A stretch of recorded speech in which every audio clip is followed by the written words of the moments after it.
Oi, sou eu de novo. O que estava ruim ficou ainda pior. Nos últimos dias veio à tona um dos maiores escândalos envolvendo aposentados e pensionistas do INSS. O rombo, segundo levantamentos, ultrapassa a casa de 6 bilhões de reais. 4 milhões de idosos roubados e a maioria das vítimas do Norte e Nordeste. Mas isso todo mundo já sabe. O que eles não te contaram é que o escândalo atual era de 6 bilhões.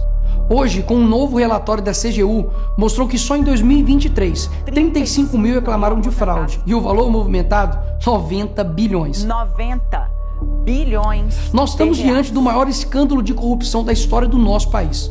E o golpe era o seguinte: aposentados eram filiados sem consentimento, tinham valores descontados direto do contra-cheque ou faziam empréstimos que eles nunca pediram. E daí, quando reclamavam, nada acontecia.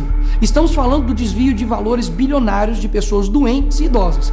Dinheiro que deveria estar no bolso de quem trabalhou a vida inteira e hoje depende da aposentadoria para viver. E é claro, vão espalhar a narrativa de que tudo começou no governo anterior. E já percebeu que no governo passado tudo era culpa só do presidente. E nesse governo nada é culpa do presidente? Mas olha só que interessante. As investigações mostraram que os descontos irregulares já vinham sendo praticados há anos. O que levou o governo Bolsonaro, em 2019, a apresentar a medida provisória 871, justamente para combater esse tipo de fraude em descontos. Ele obrigava os sindicatos e associações a comprovarem a cada 2 anos que o aposentado realmente estava autorizando aquele desconto. Adivinha quem ficou contra? Acertou, a esquerda. Como não bastasse, em 2022, com votos da esquerda, eles derrubaram essa lei. E o que será que aconteceu nos próximos anos? Bingo! Foi exatamente depois de derrubar esse mecanismo de proteção contra as fraudes que houve esse aumento absurdo de descontos indevidos. Ou no português claro, aumento absurdo de roubo contra idosos. Desenhando porque eu sei que tem gente que só entende assim. 2019, Bolsonaro faz lei para proteger esses idosos de fraudes. 2022, esquerda derruba essa lei no Congresso. 2023 e 2024, explosão de fraudes. E ainda tem gente surpresa com isso. Não foi o Alckmin que disse: o ladrão quer voltar à cena do crime. E de fato voltou.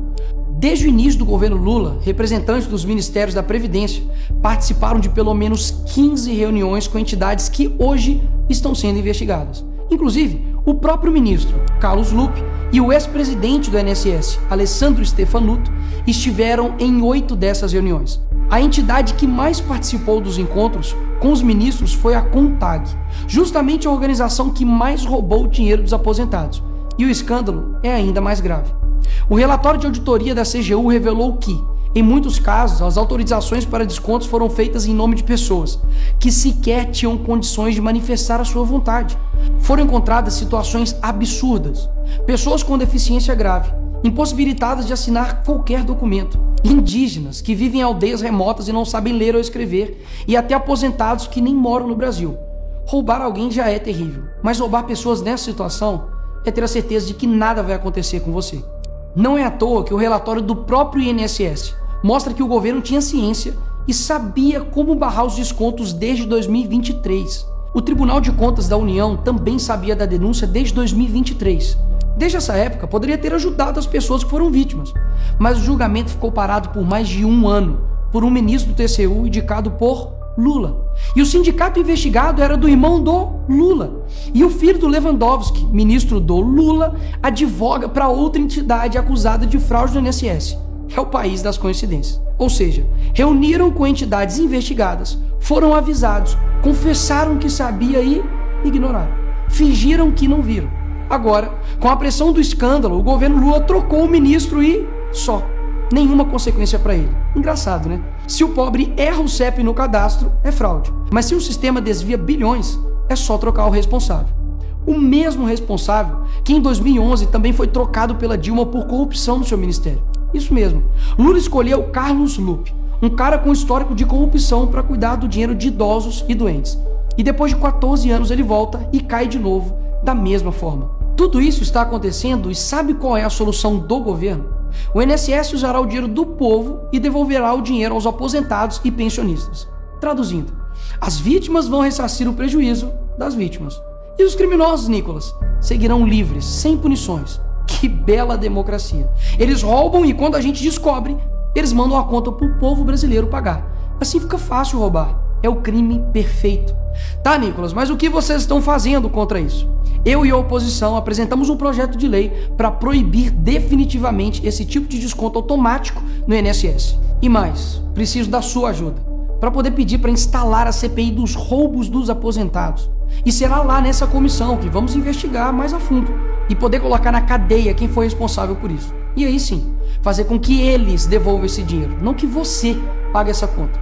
Vá até a rede social do Hugo Mota e Davi Alcolumbre e peça para que essa comissão seja instalada. E por fim, vá urgente ao seu banco ou veja o extrato na sua conta pelo celular e veja se há algum desconto indevido. Só assim você saberá que está sendo roubado ou não e peça o cancelamento imediato desse roubo.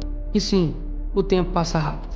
Eu sei que muitos não pensam no futuro, mas um dia ele chegará. E que nesse dia tenhamos feito algo para chegar aqui diferente do que estamos vivendo agora. Ninguém aguenta mais um país que só desanima a gente a cada notícia. Mas para chegar aqui diferente, a gente precisa fazer algo diferente agora. Porque o partido que prometeu cuidar do povo, um presidente que se colocou como o pai dos pobres, acabou explorando quem eles mais juraram defender. Mas eles só chegaram lá porque muitos acreditaram neles. E até quando? Porque quando chegar aqui, talvez seja tarde demais para mudar o Brasil.